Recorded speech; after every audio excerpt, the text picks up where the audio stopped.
I'm John Wilson. Welcome to Owned and Operated. Twice a week, we talk about home service businesses, and if you're a home service entrepreneur, then this is going to be the show for you.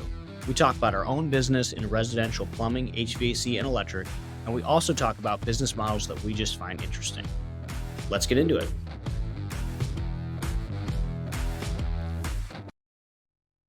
If you're a home service entrepreneur that's just starting out or is early on in the journey and you haven't broken the $5 million revenue mark, we've got an event for you. This spring in Cleveland, March 19th to the 21st, we're hosting an event at my office.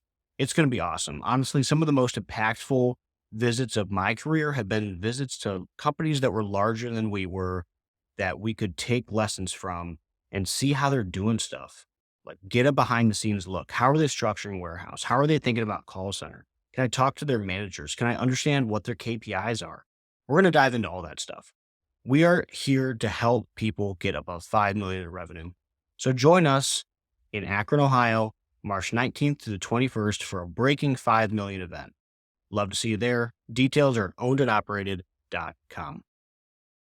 Today on Owned and Operated, we have a listener submitted question on the 5 fundamental things that every business should get right in order to take their business to scale, with a special flair of how does it add on to ServiceTitan. So we tried to make the answers relevant to whether or not you're on ServiceTitan, but these are the 5 things that I thought, and then Jack brought 3, and they were great, and hopefully this helps people. Welcome back to Owned and Operated. Dude, has it been like 2 weeks since I've talked to you? Like, when was the last time I even talked to you? I thought we did last week, no? Did we skip a week? We probably did. I think it's been a really long week. Yeah, that's probably true. That's my take. So how was your week? What have you been up to? Oh, man. Plumbing is my favorite thing in the entire world. Yes. In the entire world. 1,000 times. You have to understand, too, like, I started it 2 months before the biggest freeze Tennessee has seen in like 20 years. So we have been doing nothing but changing out, fixing pipes for like $600 per boom, boom, boom. And so my guy has a goal of what he's supposed to be hitting, and he's just crushing it. He's absolutely crushing it, given like the calls are flying and service calls are easy right now. Yeah. We're trying to convert as much as possible, but I'm loving plumbing right now. It is really good. Plumbing's good. I think it's just consistent. So HVAC, like some days we'll sell $100,000 and some days we'll sell $0,000. That's HVAC. Plumbing, we seem to sell $40,000 every day, basically no matter what. I don't know how, but $40,000 just happens every week. Like, the lead generation feels so much easier. Like, we just consistently get 6 to 8 calls a day for plumbing. Really loving plumbing. Our plumber's doing amazing. We have 2 businesses we're moving on. We're under LOI on one and going to first draft of APA. So that's been awesome too. That's going to be a huge change. And the second one, we're meeting with the owner Thursday to get under LOI. So yeah, a lot of change, but we'll be hopefully a 3 service or 3 vertical business in, 2 months. Yeah, that'll be huge. My week, good. So last week was a lot of quarterlies. So we have 12 teams. So it's 12 quarterlies, which if that sounds like a lot, it was. It was a lot. It was cool though. So the business it's in this maturing phase, professionalization stage. And what's been awesome to watch is as our various team leaders and individual contributors like take very real ownership and accountability and are excited about where the company is going. And that's something that's relatively new to us. I would say very new to us. I'm attempting to be significantly more deliberate about communicating company-wide goals and progress towards those goals. And people are getting really excited about it, which is cool, that's the type of people that I want to work for or work with. And people are taking real ownership of their part. And quarterlies was an awesome way to like demonstrate that, where we bring in all these different team members that I don't get to work directly with very often. And they were just excited and contributed, and like it was a cool feeling. The first time I did a quarterly was in 2017, and there was 4 or 5 people in the room. And like we had a round of quarterlies last week with like 50 people. And each one of them contributed in their own way, and each one of them took on a rock, and each one of them is like ready to move their department forward and knows how it affects the business as a whole, which that's crazy. That's really wonderful. And do you think that some of that's driven by the fact that you guys are doing right now? Because in an industry where we've had a rough Q4, they all have friends that are HVAC and plumbing and electrical guys. So that's what people said. So today's the last day of January 2024. We just set a record month of all time. So it was a 72%. Dude, congrats. Yeah, it was awesome. So 72% increase in revenue over last January. Mm-hmm. And the other big take is we passed 2017's entire annual revenue in January alone. When we grow up, we want to be you, John. We want to be Wilson Companies. That's our goal. Everyone wants to be Berkshire Capital or whatever. We want to be Wilson Companies. We want to be John. Yeah, I bet. Comes with a lot more stress than you might like. But that was awesome. And we shared that with the team. And that was exactly the response that I got. Was the company I just came from is laying everybody off. Or Yeah. dude, I know people that just lost their jobs, mass layoffs over here. How are we doing a record month in January? And mind you, this is our fourth back-to-back record month. Yeah. I I remember you saying that last month too. This one's going to be tough to break. One, because we're going into February, which I hate. And two, we broke it by about $100,000. That's a big difference. The previous times we'd set records, it was 15, 20. Mm-hmm. That's a sale or two. $100,000's a leap. That's a big difference. Yeah, that'll be exciting to see. Sweet. So speaking of doing so well, I know we talked about this. We got a user submitted question or a listener submitted question.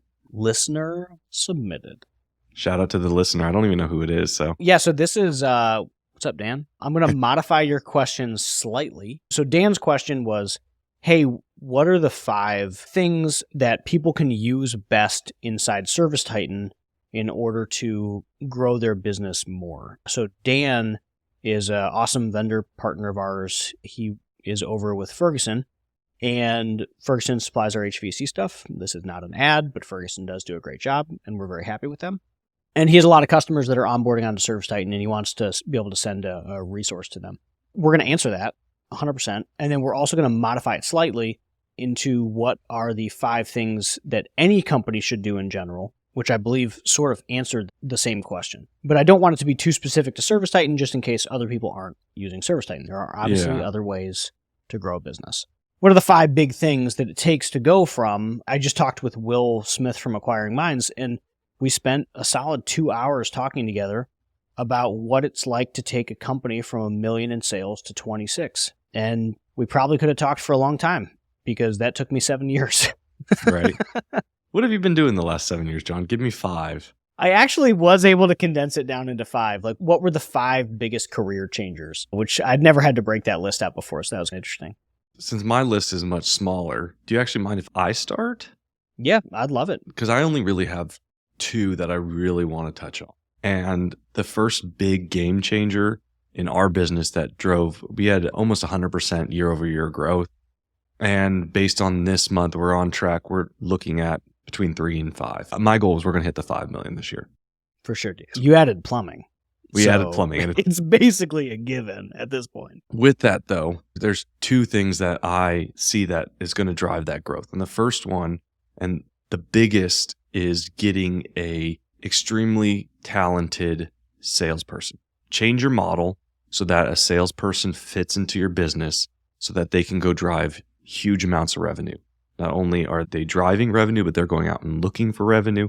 When you put somebody specifically in charge of revenue generation and focus on those high ticket items, then surprise, surprise, you sell more of those high ticket items. Techs, in my opinion, aren't the greatest salesmen because they're great at fixing things. They're great at teching, whatever that may be, whether it's at pest control, roofing, HVAC, plumbing, electrical. I don't care what industry you're in. Getting a really good salesperson in that spot is going to be a key to huge amounts of growth. That's the first thing. The second thing was the realization that we are in charge of our own lead generation. It hasn't been that long since we started talking about that, but that focus on us being the key person in not letting it just be a passive, hey, we didn't get enough leads today. No more. We are full every single day. There's somebody whose focus is that. With that, we have more opportunities for revenue generation and we have more opportunities to be in people's houses. Therefore, we're driving more revenue. So that's probably the second one and a huge one that we've seen big steps on in here in January. My January growth, by the way, was 23,000%. Nice. I don't know if it's bad information from last year or we just did dismally last year. I think it's bad information, but either way. Let's hold on to that number. 23,000%. Yeah. The last thing and the final thing is getting good acquisitions, right? We have been buying right and tucking in and buying right and tucking in, and it pays off. Like we have customers that call in and they ask for the old owner, and then we end up getting in there and selling them a new unit or picking up their plumbing. And that has been huge, absolutely huge for us. We just bought a $500,000 book for $30K. Like these are out there. You need to be actively going for them, and they produce very well. Yeah, those are good. So mine, when Dan asked me this question, I thought about it. I was trying to take what are the 5 most impactful things that have changed our business, and can they be in the same conversation as what are the 5 best ways to use your software or whatever. Mm-hmm. And what was kind of surprising to me is that they can be mostly the same thing, or like you can at least have the conversation in the same ways. I think I've shared this on our show, but a big thing that we're focusing on in 2024 and the back end of 2023 is getting good at the basics. For a long time, our business was too complicated and it felt too complicated. Last year, we invested a crazy amount of time, energy, and resources into decomplicating the business. I'm going to keep it that way instead of simplifying it. We decomplicated it. And it took a lot. And now what we're really trying to hone in on is how good are we at the very basics, the basic building blocks? Because I think that, and we put this up on our wall, this is our, in the how do we get there, that $100 million is 100 million details. That's how we see this. All that to say is it's just more of the same. And we need to be better at driving these sort of core details every single day. First one's daily report. Daily reporting has changed a lot in our business over the years as our needs have changed, but we ultimately want to look at the same things. What was revenue? What was calls? What was memberships? What was daily percentage of revenue collected? There's about 14 measurements that we track daily and have roughly tracked those same daily things out of Service Titan for 7 years since I got on there. And how are you communicating that? That's the part that's changed. So usually daily huddles, there's a printout that goes on everyone's desk by normally around 10 a.m. and it has revenue from yesterday, collected percentage by department from yesterday, payroll percentage by department from yesterday. That way we know, did we hit our big numbers? What was revenue? What was goal? What was memberships? What was goal? Did we collect all of our money? Was our payroll on budget? How much did we sell? So that has been a guiding force for us, just that really simple act of reviewing yesterday's numbers. Do you have a reporting practice right now that you're pushing? We just started. So we spent a day and a half last week going through and deciding what those 14 items were, which ones are important to us. What metrics does the team need to know that, hey, what does your truck need to do per day so that you'll hit your yearly goal? So I got hit hard in December with bonuses. So I promised bonuses, but the way that the bonuses hit in arguably some of the worst months of HVAC hurts. So I said, hey, we're not doing that next year. We're going to do a monthly bonus based on performance. That way you guys can make more, but also we can focus on this. Yeah. And so that has been the focus, is we are doing a daily check on revenue, on per truck revenue. I think I like that, the idea of payroll, or how many hours did you work? Because that's definitely a key point to it. So we're still ironing those out. But pulling the report is one thing. You go into reports, you schedule it, you time it, whatever. If you're not on Server Site, you can do it by hand or whatever software you're on. The next most important thing is how do you communicate it? And so we've been reporting for years. We have not been very effective. There's dashboards everywhere. So everyone sees everything. There's no mystery. So when I say we're not good at communicating it, as a leadership team, we don't sit down daily and discuss yesterday. And we don't sit down daily and discuss today. So that's the thing that we're working to enhance. That's the basic that we're working to enhance. That's part of it, driving the leaders to know what their goals are. But then how Yep. are they driving that to the team? Or is that just via the ServiceTitan dashboard? So I would say that's our second one, is like tech transparency. So the second one is like techs just knowing what they're doing, what they're producing. Like we want every single person in the company to know their number. So on their iPad and on dashboards all over the office, we have these like giant 50-inch TVs everywhere. I think there's like 10 of them or something. There's like leaderboards ripped out of ServiceTitan. And then on every tech's iPad, they can see their own numbers. Here's my average ticket. Here's my total sales. Here's my conversion. They can change today, yesterday, trailing 30, whatever measurement they want to make it. Transparency in communication is a really big one. I don't even know what it would be like to not have a number transparent business. It's been 7 years of, it feels like driving blind. Every business I've worked, it's been like that, though. Fortune 500 companies, when I was managing Frito-Lay teams of 50, right, we had dashboards and leaderboards for waste and for everything. It is definitely a key to change your business around. We talked about the focus. Driving focus to an area makes that area better. And so, I mean, I love it. We are doing a Tuesday meeting with the entire team, and that's when they see the leaderboards. But I'm wondering if there's a way to better be transparent. You blast it over Slack. Blast over Slack. I was thinking automated blast over Slack daily. You can make that however your team is willing to bear it at your own risk. But yeah, you can blast that. You can blast that one however you'd like. Yeah. But tech transparency is a big thing that we believe in. Techs need to know their numbers. Business is a game. Like, this is all a game. I'm doing this for fun. And a game has scores. And you got to know if you're winning or losing, right? And everybody needs to know if they're winning or losing. Like, how many calls have you taken? How many calls have you booked? What was your average call time? What's your total minutes on the phone? Boom. Great. Now, where do you rank to your peers? All right. What's your total sales? What's your average ticket? What's your conversion rate? What's your dollars per lead? Great. How do you rank to your peers? So number transparency has been huge. Techs need to know their numbers. Third one is lead attribution. Literally knowing where you got a lead from. That's important. We're going to spend $1 million on advertising this year. That's a lot of money. Super interested in this one. I have not spent $1 million on very many things. And usually when I spend $1 million, normally, I know where it's going. Like, I get a widget or maybe like a business. But ad spend, it's harder to track. Yeah. We're having trouble with it right now. Yeah, it's complicated. So whether it's ServiceTitan or whether it's something else, nailing down how you can track a lead. The reason this matters is, in general, my belief for marketing channels is you should have like as few channels as reasonable and put as much money into those channels as possible. I do not think that most companies should be a 20-channel business. I think that, like, we have 6 and we're going to do $26 million this year. 6 channels. Our job is to put as much freaking money into each of those channels because you want to find a winner and then you invest behind it. Like, fastest horse. But the only way you know if it's a winner is if you can attribute where that lead came from. So tracking numbers, tracking links, and trailing that all the way down to revenue dollars. Like, how much top line revenue did I drive from that campaign? That's obviously important. Otherwise, marketing is just a shooting in the dark. Like, you have no idea.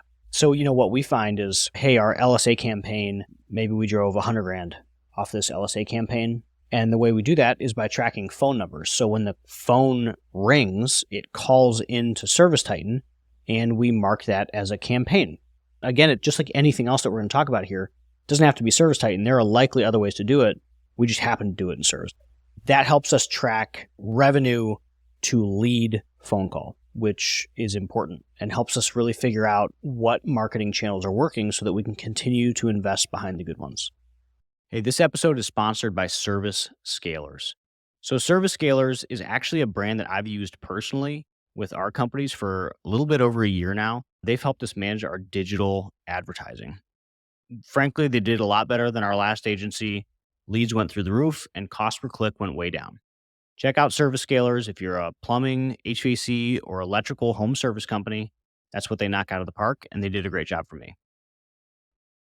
So that's what I was going to ask is, how are you doing that? Because asking, where did you hear about us? Where did you learn about us? Only works so far. We have about 1,000 tracking numbers. Holy shit. Now, obviously that's too much, but you can categorize lead attribution. Like maybe you say GMBs. Mhm. And if I have 20 GMBs, then each one of them has a phone number. But as a category, GMBs provided $1 million of revenue last year. Yeah, that makes sense though. You've hit the nail on the head of my worry is I've been trying to avoid buying 1,000 phone numbers. So we have, I think, something like 18 or 20 of them. And I don't think you have to buy them. They just come with ServiceTitan. You literally just click a button. You get more. I'll have to look into that. You just go inside settings. So we talked about this a little bit as well. It's the keep it simple thing.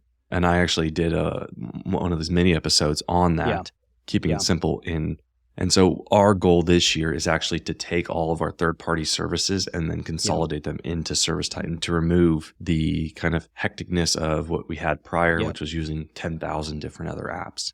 Yeah, we did that too. That lead attribution's been a big project of ours. Yeah, we're focusing on it this year. And that's good to know that ServiceTitan does free additional phone numbers because our other place charges us for phone numbers. I was paying $5 times $20 or 20 phone numbers a month.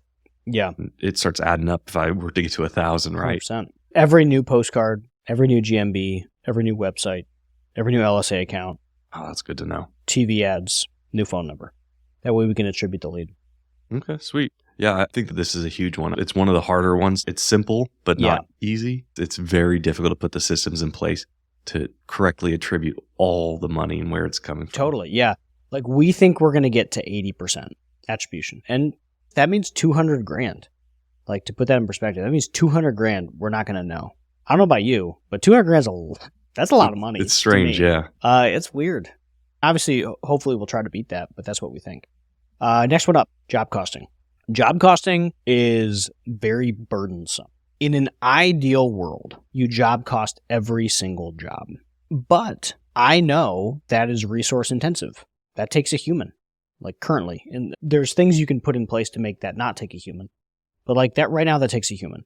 And that's payroll, and it's hard to do that as a small company. We close 200 invoices a day. So to job cost 200 invoices a day is a real task. It's a Herculean task if you don't have the processes to map it out. I'm sure, just like anything else, there are other ways to do it. ServiceTitan does do that for us. And the way we do it is labor's already in there because we use ServiceTitan for timesheets, and we just add in the materials as it comes in. Now, something that's cool as we're updating our price book is it's going to start automatically job costing based off purchased materials through the PO system that we're adding in there. But all that to say, like, job costing is important. You need to know what's happening on every job, and it helps you identify problems really fast. And the moment you take your eye off the ball on job costing, you're going to start losing somewhere. Something's going to go down. You got to get a handle on that. Like, we'll stop looking at it for a month. It's a muscle that we've continued to have to get stronger. Like, oh, hey, we lose track of daily job costing, which we do daily, and we hand out daily problems to people. Like that, along with our DME, the Daily Management Essentials report that I said earlier is on people's desks by 10. Their job costing problems are on their desk also by 10. Print it out. Here's your job costing problem. Like, your materials was 50% of revenue on this job. Here it is. Here's a printout. See if it's a one-time thing or if it's a pricing. Okay. You get a pricing problem, you go in and price book and change it up. It's meant to create a fast feedback loop on pricing. Because what's happened is, like, it was in 2022 that we lost $100 on every toilet we installed. And we install a lot of toilets. And we didn't know. We didn't have the muscle inside our business, and we didn't set up the process inside ServiceTitan to job cost every single job. So we made that a big focus, and now we print them out every single day, hand it over to whoever the responsible manager is.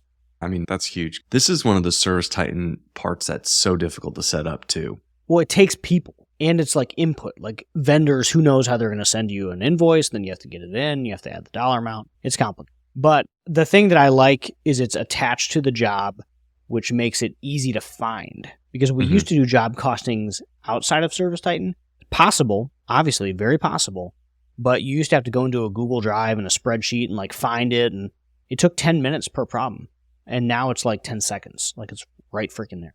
Yeah, I mean, what do you think the easiest way to get that set up is? You nailed the hit the head on the nail. Yeah. Is the easiest part's what you make revenue, it automatically goes in there. Timesheets is next, as long as you're using their timesheets. So we have those things, but we've been avoiding the material side to it because it's such a burdensome giant. And so do you just manually go in there on every job and enter material? And Get a VA, get a part-time Yeah, I guess VA. it's not Now, bad. there is a PO system, but it takes a lot of setup. We're 3 or 4 months into it.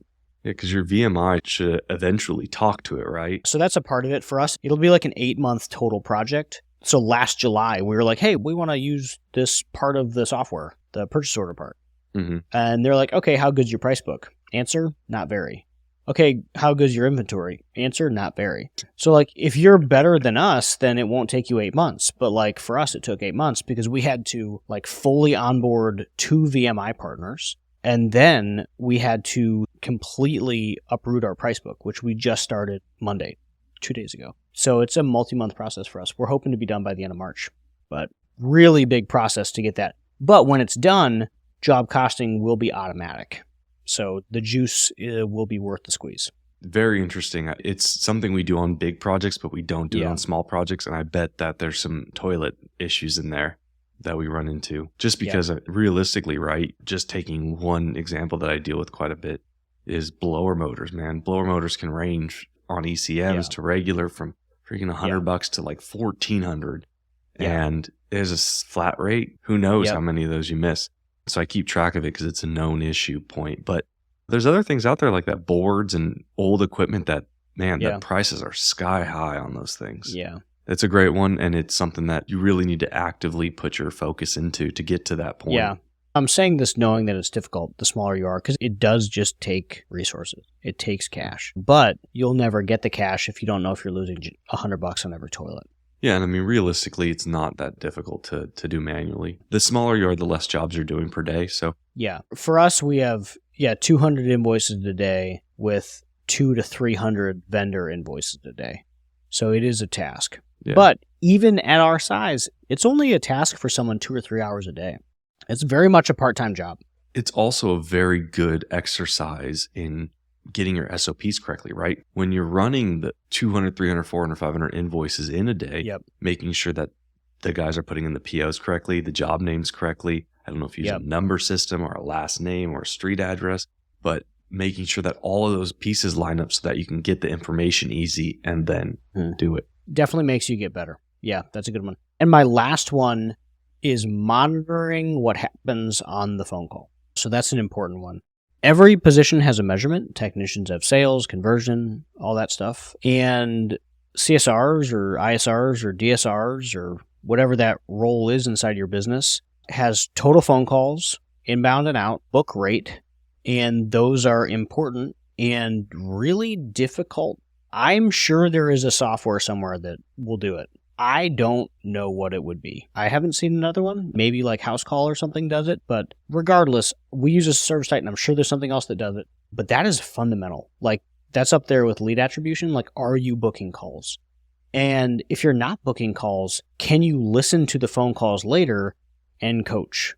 And can your techs listen to the phone calls when they go out on a job and figure out what the actual problem is? Like, what did the customer actually say?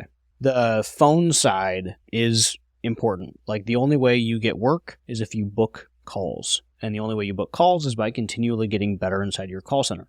So you need to be able to support your call takers with recorded lines. That way you can listen and coach on everything.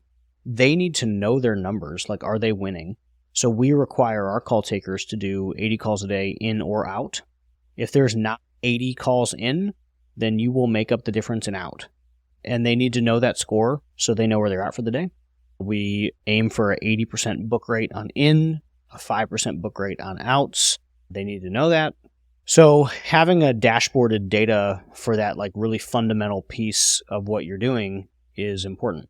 And this is back to like just having the basics nailed down. Like, these are the basics. Like, these 5 things that I talked about that were my important things, they probably sound like not complicated, right? It's like, hey, have numbers, know your numbers, present your numbers, give call takers access to their numbers, job cost, know where a lead came in. It's not like big complicated things, but these are the things that are the foundation, The drivers. for your business. Yeah, this is how you get to the next level, is by getting the first level right. And really, that last one's interesting because it's one of these typically ignored areas of, like we said, we have Betsy who's been there for 40 years and Nobody's tracking her book rate. nobody's tracking anything. she just has been there for so long that she knows where all the skeletons are and knows all the Yep. people and whatever. But realistically, to scale past that point, that's a very good key, is one, having quantitative goals for them, like the 80 in or out, 50, 80%, 2%. Like those are all things that I don't think any small business or most small businesses under 2-3 million, nobody's thinking about that. They're just saying, shit, we need to get more phone calls and answer the phones. But realistically, that's the drive, is if you can't measure it, you're not going to be able to improve on it. Yeah. If you can't measure it, and then like something that I'm passionate about is that everyone should know if they're winning or losing in like 1 second. You should be able to, in 1 second, look at your score. If I'm playing basketball, I can look up at the scoreboard and I know who's winning. Should be the same thing here. So accessible information. You play basketball? No, like absolutely not. If I'm playing Call of Duty, I should be able to know if I'm winning, which I'm obviously always winning. But yeah, I think people need to know their score really quick. Agreed. I had a long talk with my service manager over this exact thing. Is he wanted to create this extravagant, like, well, the month's different, you can't give them a too high of a goal on a month and I said, nobody's going to be able to track if you change it. They need to hit 20,000 this month, 19,800 this month, 16, 27, 32, 50. No, just make it 21 for the first 3, 27 for the next 6, and 21 for the last 3. It needs to be simple. I'd rather pay out a little more if they can hit those goals and bonuses, because we lined it out, than to give them a weird bonus that they can't track themselves. I totally agree. So yeah, get the basics right, keep them simple. And these are the basics, but they're complicated, right? Like you have to, if not Service Titan, great, but like you got to find a way to show that information somewhere to the team so that the people responsible and accountable for those numbers know their score. They got to be able to see it quickly. Yeah. I mean, to prove the point, you're 7 years in right now, right? And you're just getting it, you'd say? You're just lining all this out? At least some of them still? It's all been lined out. I would say that we're making more use of it. Like, we should have been making more use of it. We've had it for years, but like we weren't really diving. It was rudimentary. Yeah. You knew you were supposed to be doing it, but you didn't. Yeah, we didn't own it. Yeah. And now leaderboards, people get coached to their KPIs, which is helpful, and behaviors. In the past year or two, as the team has matured, we've been able to dive deeper than the surface of like, oh, here's the numbers. It's like, okay, here's the numbers, here's what they mean, and here's how we can improve. But it starts with, here's the numbers. Yeah, definitely. Sweet. Yeah, we appreciate the listener submitted question. So thank you, Dan, and also thanks for listening. I think that is hilarious. If you like what we're talking about, check out ownedandoperated.com. Sign up for the newsletter. We're dropping just bombs of knowledge every week. And then obviously a couple episodes here a week. Make sure you give us 5 stars on Apple. It helps other people find us. Thank you all. Thanks for tuning in to Owned and Operated, the podcast for home service entrepreneurs. If you enjoyed today's episode, please hit the like button and subscribe to the podcast. If you have any questions or topics you'd like us to cover, feel free to reach out. You can find me on Twitter at @WilsonCompanies. I'll see you next time.